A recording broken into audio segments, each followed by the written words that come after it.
Bienvenue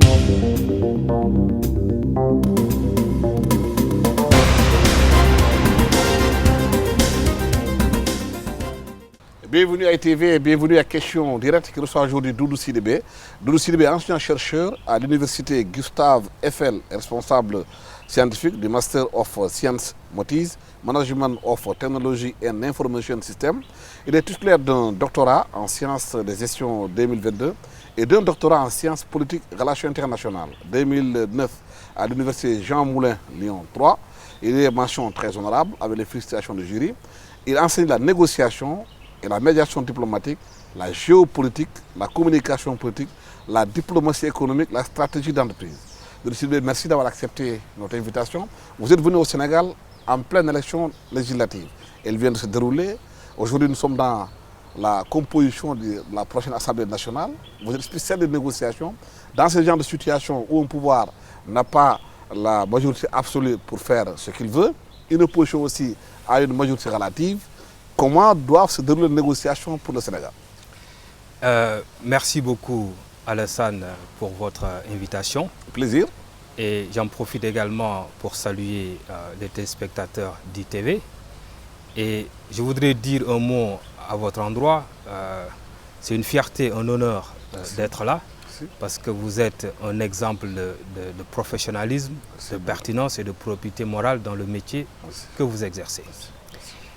Maintenant, pour répondre à votre question, il faut d'abord dire combien le Parlement est important dans une démocratie. Parce que j'ai l'impression qu'au Sénégal, le Parlement passe au second plan. Or, dans l'esprit des révolutionnaires de 1789, il y avait le primat du Parlement sur toutes les institutions. Parce que l'État-nation démocratique repose sur justement ce primat du Parlement, c'est-à-dire la démocratie représentative. Donc la délibération, la discussion, le débat politique, les négociations, etc. Et ce Parlement est davantage important, d'autant plus que important parce que tout simplement, de plus en plus, il y a des politiques libérales, voilà, par l'effet domino, qui essaient de s'installer un peu partout depuis la chute du mur de Berlin. La démocratie a triomphé. D'ailleurs, c'est pour cette raison que Fukuyama disait la fin de l'histoire, c'est-à-dire qu'il n'existe plus un autre système, il existe juste un seul système qui est aujourd'hui la démocratie. Et tous les pays doivent embrasser la démocratie. Et pour cette raison, il y a les multinationales qui rognent un peu le pouvoir du Parlement. Pourquoi ? Parce que les multinationales et également certaines institutions internationales veulent aller très vite. Donc, elles ont besoin d'hommes forts, c'est-à-dire un exécutif fort. Or, comme son nom l'indique, l'exécutif, c'est pour exécuter. Donc, c'est le Parlement qui doit décider, en tout cas, qui doit voter les lois qui permettent au gouvernement de gouverner. Voilà. Donc, d'où cette importance du Parlement. Et aujourd'hui, ce qui se passe, et c'est vraiment quelque chose d'inédit et de très très important pour la démocratie sénégalaise. C'est une situation heureuse parce que voter des lois de façon systématique, cela n'existera plus. Le pouvoir et l'opposition seront obligés de négocier, seront obligés de débattre, parce que l'Assemblée nationale est un espace de débat entre l'opposition et le pouvoir. Et on avait perdu tout cela au Sénégal. Donc vraiment, je ne sais pas comment le pouvoir ou l'opposition, comment les deux vont se débrouiller pour avoir la majorité, parce que ce n'est pas encore clair. On est dans les tractations. Mais dans tous les cas, la nouvelle configuration du Parlement va déboucher sur une situation heureuse pour le Sénégal. Surtout, on a des ressources pétrolières, gazière, donc cela va obliger le gouvernement à passer par l'Assemblée pour discuter ces questions économiques, sociales importantes et qui sont maintenant de plus en plus laissées aux technocrates et aux institutions internationales et qui font ce qu'on appelle le pilotage automatique. Vous pensez que cette configuration de la nouvelle Assemblée sénégalaise va permettre l'expression de la vraie démocratie? Absolument, de la vraie démocratie. Le débat politique, le débat démocratique, voilà, qui aura lieu au Parlement. Je parlais tantôt du pilotage automatique qui a cours maintenant. C'est quoi? C'est que ces institutions libérales ont besoin d'hommes forts et vont contourner tout simplement le Parlement en mettant de nouveaux droits dans la Constitution. De telle sorte que, comme c'est la loi suprême, l'exécutif n'a plus besoin d'envoyer ses lois au Parlement pour qu'elles soient débattues. Il va pouvoir automatiquement les appliquer, gagner du temps et éviter des troubles, des manifestations, etc. Et c'est ça qui se passe. Et ça peut se passer que dans des parlements où on a une majorité mécanique, où on vote tout et n'importe quoi. Mais là, cette situation-là, vraiment, comme je l'ai dit tantôt, elle est heureuse pour le Sénégal parce que on va être plus regardant sur les lois que nos députés vont voter. Mais il y a certains qui ont des appréhensions, vu l'antagonisme entre le pouvoir de l'opposition, sur même des questions fondamentales où le débat n'est pas sur des questions majeures. C'est des insultes, des invectives, de la violence qu'on a vu pendant la campagne électorale. Les gens ont peur que cet état de fait soit transposé dans le Parlement et qu'il y ait des blocages, qu'on n'arrive plus à travailler parce que les gens sont dans des positions antagonistes. Oui, absolument. En fait, c'est même la nature de la politique. Voilà. Comme le disait Carl Schmitt, la politique, c'est le clivage. Voilà. C'est l'opposition, c'est le clivage, la contradiction, etc. Voilà. Mais la contradiction n'exclut pas des fois la coopération. Il y a des moments où on est dans des situations d'intérêt général.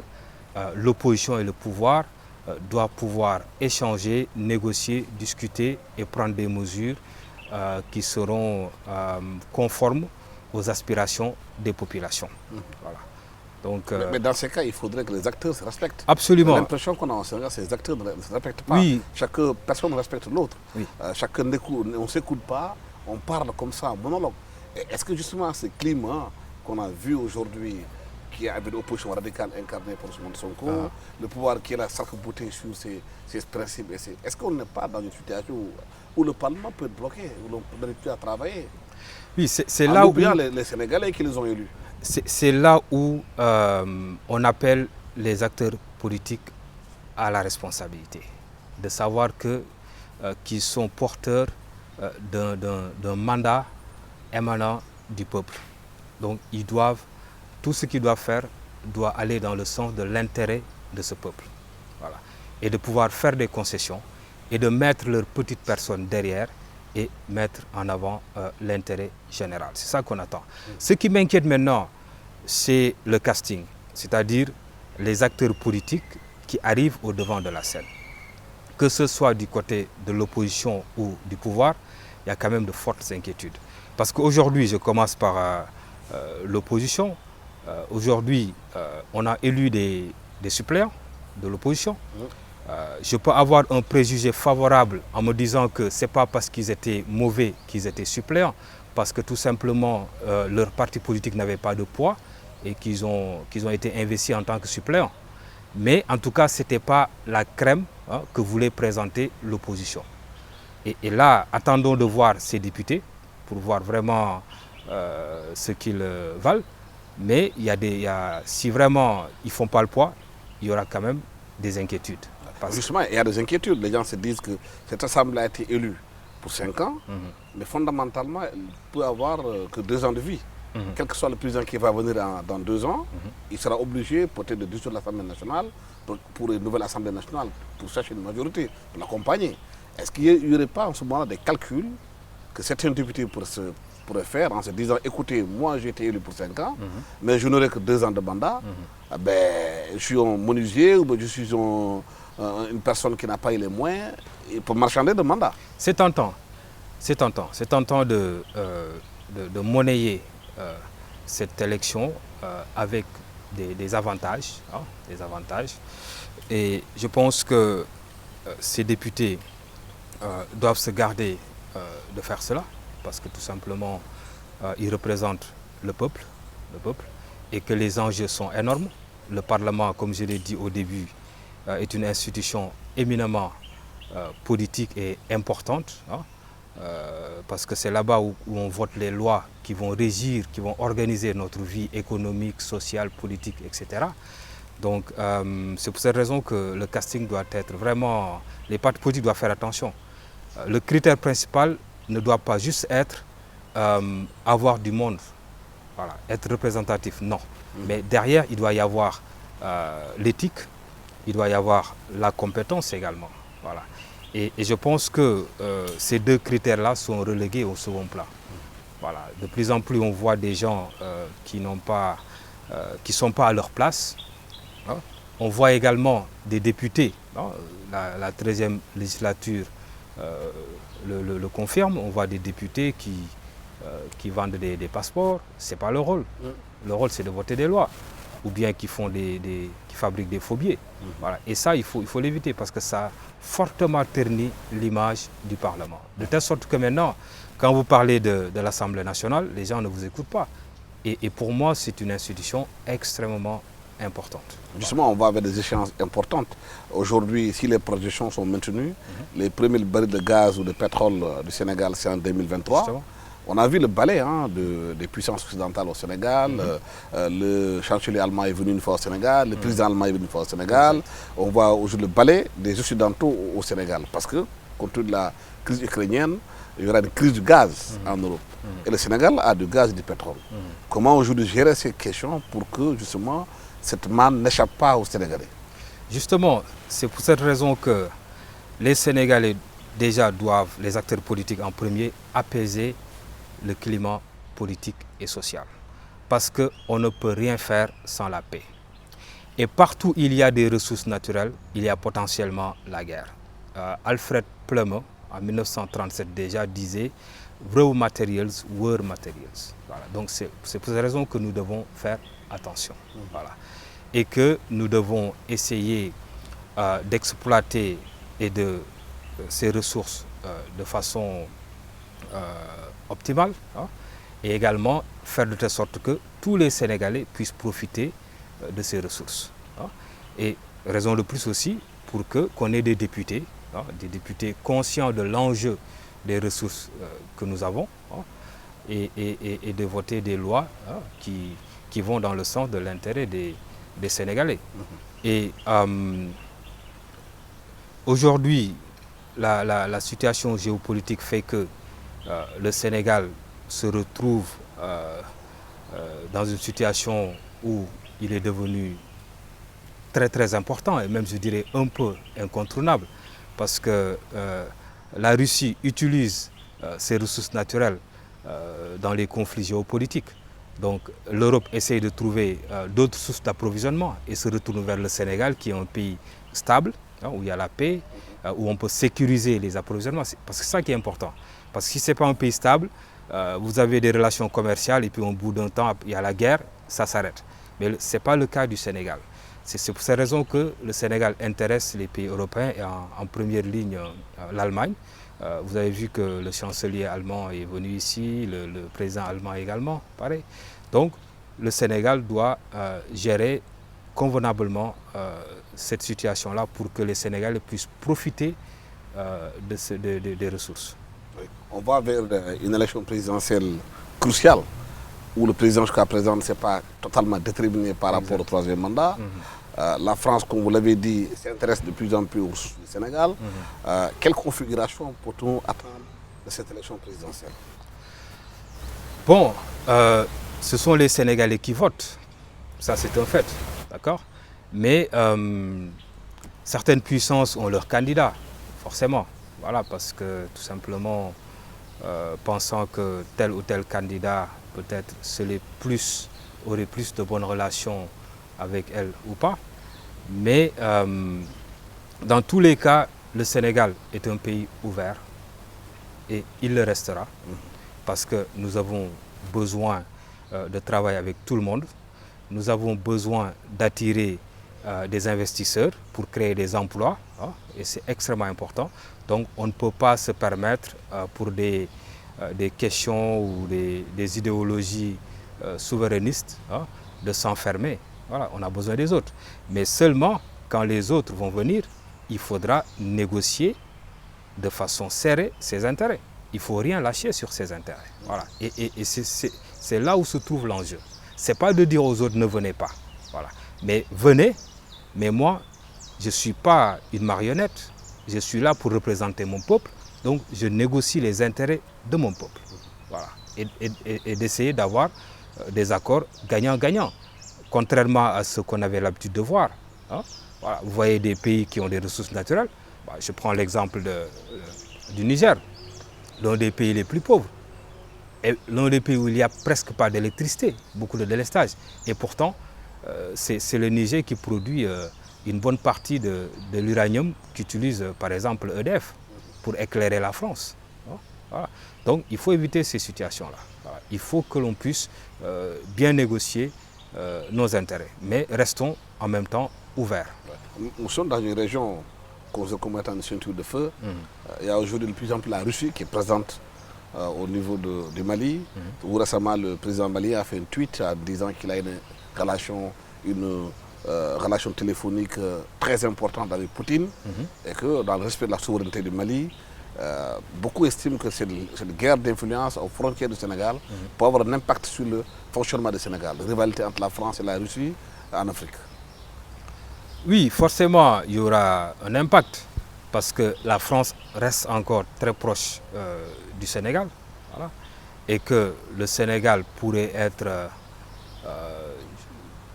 est-ce que je dirais, utilisé ou pourrait être impliqué, peut-être, hein, dans les politiques que la France peut-être mettrait en œuvre en Afrique, surtout avec nos pays voisins.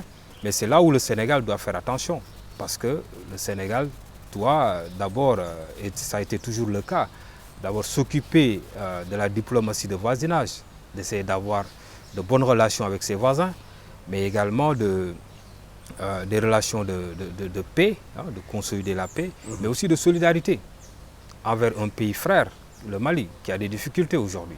Voilà. Et si le Sénégal peut conseiller le Mali, hein, et si le Sénégal peut même jouer la médiation pour qu'on puisse rétablir les relations entre le Mali et la France, le président ne devrait pas hésiter à le faire. Hein, voilà. Parce que tout simplement, quand on a des problèmes, il ne faut jamais rompre les relations diplomatiques. Voilà. Parce qu'avant la guerre, on négocie. Pendant la guerre, on négocie. Vous l'avez vu avec les céréales. L'Ukraine et la Russie sont en train de négocier. Et pourtant, la guerre continue. Et après la guerre, on négocie. Donc, la France et le Mali doivent continuer les négociations et de voir qu'est-ce qu'ils peuvent sauver sur le niveau de leurs relations pour pouvoir continuer à travailler ensemble, au moins sur certains domaines. Voilà. Vous êtes sénégalais de la diaspora. On constate que la diaspora sénégalaise est très bien impliquée sur le fonctionnement des institutions internationales et même dans des pays où ils occupent des postes de responsabilité. Jusqu'ici, on ne la sent pas très impliquée dans la politique intérieure du Sénégal. Pourquoi la diaspora ne prend pas cette responsabilité? Alassane, moi, je vous pose la question suivante. Quand il y a un joueur de football qui fait de bonnes performances, même dans une équipe de deuxième division, en France ou en Angleterre, qu'est-ce qui se passe? On l'appelle pour voir comment il peut aider le Sénégal. Pourquoi on ne fait pas pareil pour les intellectuels, pour les cadres sénégalais qui sont à l'étranger? Peut-être que les joueurs sont dans des studios médiatiques qui jouent dans des championnats qui sont plus visibles. Bon, mais pourquoi la diaspora ne s'organise pas elle aussi pour s'impliquer davantage? Je vous dis mieux. Vous-même, vous avez eu à recevoir beaucoup de la diaspora qui étaient en vacances ici. Bien sûr. Et grâce à vous, les Sénégalais les ont découverts ou redécouverts, etc. Voilà. Mais ils sont là. Ils viennent régulièrement. Moi, je viens au minimum 4 fois par an. Mais nul n'est prophète chez soi. Mais pourquoi ne s'organise pas davantage? Non. On a une force de proposition. C'est-à-dire une sorte d'international diaspora sénégalaise qui se réunit, qui se parle, qui font des networking, qui font de la connexion des think tanks. En fait, il y a plusieurs types de diaspora. Il y a plusieurs diasporas. Bon, il y a les étudiants. Il y a nos parents qu'on appelle un peu modou-modou qui sont venus travailler. Et les étudiants sont souvent eux qui deviennent cadres. Et voilà. Et donc, il faut d'abord regrouper toute cette diaspora. Et c'est extrêmement difficile parce que souvent, ces différents types de diaspora ne sont pas dans les mêmes milieux. Bon. Et la diaspora qui s'organise le mieux, c'est vraiment nos amis, nos frères Modou Modou, qui s'organisent et qui construisent des écoles dans leur localité d'origine, hein, des dispensaires, etc. Mais les intellectuels, peut-être, ne sont pas très nombreux ou sont dispersés. Mais à ce niveau-là, c'est vrai qu'il y a un problème d'organisation. Mais l'État... Vos compatriotes ou bien vos amis asiatiques qui s'organisent beaucoup. On voit les Japonais, comment ils s'organisent, comment la diaspora chinoise s'organise, comment la diaspora indienne s'organise. Mais qu'est-ce qu'il y a en plus à la diaspora africaine, au Sénégalais, de prendre en charge ce genre d'exemple? Oui, mais il y a un autre aspect aussi que je voulais relever, c'est la diaspora là-bas est très politisée. Très politisée. Quand vous appelez les associations, vous verrez les mêmes personnes que les représentants des partis politiques. Donc, parfois, l'État a du mal à travailler avec la diaspora parce que l'État va avoir en face des opposants, hein, qui dirigent les associations de la diaspora. Mais je pense qu'on devrait aller au-delà de la politique, essayer de regrouper la diaspora et de voir comment cette diaspora pourrait être utile. Et comme vous l'avez si bien rappelé, moi j'étais à Londres et j'ai un ami bangladais et qui m'avait invité chez lui et j'ai vu, il m'a expliqué comment la diaspora bangladaise s'organise, qui ne travaille pas pour les Anglais de façon générale, mais ont leur boutique, ils vendent des bijoux, ils ont des restaurants, ils ont leur télévision et les avocats et les experts comptables leur expliquent, s'il y a une nouvelle loi, leur expliquent comment vous pouvez profiter de cette nouvelle loi anglaise, etc. Voilà, il est tellement organisé. Il y a une jonction entre les intellectuels et les commerçants et autres travailleurs. Voilà. Et c'est ça qu'on devrait réussir. Et ça, c'est impossible pour que les Sénégalais puissent le faire? C'est pas impossible, mais comme vous le savez, au Sénégal, on a combien de syndicats? On a combien de partis politiques? Ainsi de suite, ainsi de suite. De la même façon aussi, il y a plusieurs organisations de la diaspora. Voilà. Moi, j'en connais au moins 3, voilà, qui ne font pas des synergies. Donc, comment voulez-vous que les gens s'organisent? Et les partis politiques aussi, l'État, je dirais même l'État, au lieu de les rassembler, l'État joue sur leur division, hein, pour s'implanter, etc. Ce n'est pas facile. Mais moi-même, j'ai essayé le symposium des Sénégal de l'extérieur que le président Wade avait mis en place dans les années 2000. J'en faisais partie. Voilà. Mais entre-temps, ça a été dévoyé. Et, voilà, d'autres associations de diaspora l'ont suppléé, ainsi de suite, ainsi de suite. Et en ce moment, il n'y a pas une représentativité, une instance de représentation de la diaspora. Il n'y en a pas. Il y a aussi des déceptions. Il y a certaines diasporas qui sont rentrées au Sénégal pour se réinstaller. Après, une fois sur place, ils n'ont pas pu trouver le moyen de travailler pour leur pays. Ils ont été ostracisés. Certains sont rentrés. Oui, pour la plupart. Il y a énormément de déceptions. Je connais énormément de Sénégalais qui sont rentrés, qui étaient rentrés ici et qui sont revenus en France. Parce que n'arrivant pas peut-être à percer, certains avaient réussi à trouver un emploi, mais les conditions de travail étaient vraiment différentes. Voilà. Donc, comme ils n'étaient pas habitués à ces conditions de travail, ils sont repartis en France. Donc, je pense qu'il doit y avoir une vraie politique d'accueil. D'abord, essayer de les attirer, hein, et puis de les accueillir, bien accueillir, et de les aider à s'insérer. Voilà. Ceux qui veulent créer des entreprises pourront le faire. Ceux qui veulent travailler pour l'administration pourront également le faire. Je pense que ça, c'est un peu le rôle de l'État. L'État peut aider en cela. Voilà. Est-ce que ce n'est pas le moment, au moment où on parle justement de gaz et de pétrole, de richesses qui arrivent? Absolument. Si la diaspora n'est pas là, c'est d'autres qui viendront prendre votre place ici. Absolument. Et même mieux, moi personnellement, je le dis, il faut aussi que la diaspora s'engage en politique.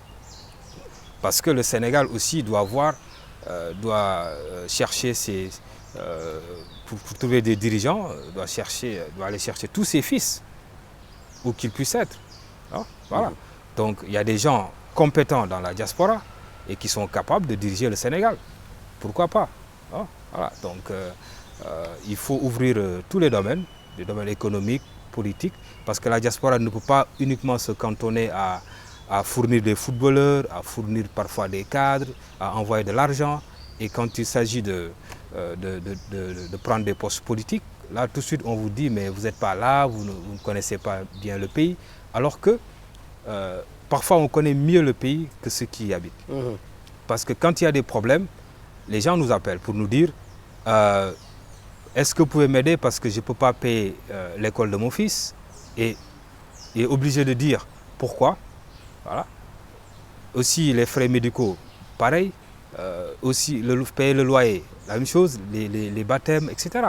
Donc on connaît tous les problèmes des Sénégal et on séjourne ici régulièrement. Donc je pense que peut-être certains ont un peu peur de la diaspora, mais ils n'ont aucune raison d'avoir peur parce que nous sommes juste là pour contribuer, comme la diaspora indienne l'a déjà effectué, et comme également la diaspora chinoise et d'autres diasporas qui ont aidé à construire leur pays par des financements, par leur savoir, etc. Nous aussi, nous pouvons jouer ce rôle. Doudou Sidibé, merci d'avoir été avec nous sur ce plateau de ITV à Question Directe. Je rappelle que vous êtes enseignant-chercheur à l'université Gustave Eiffel de Paris. Vous êtes aussi responsable scientifique du Master of Science, Motis, Management of Technology and Information System, titulaire d'un doctorat en sciences de gestion 2022 et d'un doctorat en sciences politiques et relations internationales 2009 à l'université Jean Moulin, Lyon 3, mention très honorable.